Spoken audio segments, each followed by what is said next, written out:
Indonesia ভ্রমণের পরিকল্পনা করছেন? তাহলে জেনে নিন ট্যুরিস্ট স্টিকার ভিসার সব তথ্য।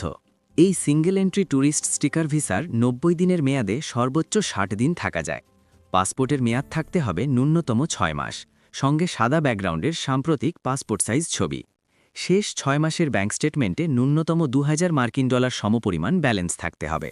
চাকরিজীবী বা ব্যবসায়ীদের জন্য ইংরেজিতে নোটারাইজড এনওসি অথবা ট্রেড লাইসেন্স জমা দিতে হবে। রাউন্ড ট্রিপ এয়ার টিকিট ও হোটেল বুকিং লাগবে, যেখানে ডিপার্চারের তারিখ থাকবে অন্তত ৩০ দিন পর।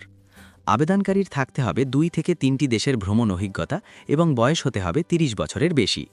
ইন্দোনেশিয়ার ট্যুরিস্ট স্টিকার ভিসা প্রসেসিংয়ে সময় লাগতে পারে প্রায় ১৫ থেকে ২০ কর্মদিবস। ইন্দোনেশিয়ার tourist sticker Welcome. Visa How process can I করুন help? A অভিজ্ঞ beach ও holiday, নির্ভরযোগ্য Cox's Bazar? Best fly Excellent tours and choice. Let me ট্রাভেলসের show you. মাধ্যমে। That looks great. বিস্তারিত তথ্য ও ভিসা প্রসেসিংয়ের জন্য আজই যোগাযোগ করুন বেস্ট ফ্লাই ট্যুরস অ্যান্ড ট্রাভেলসে।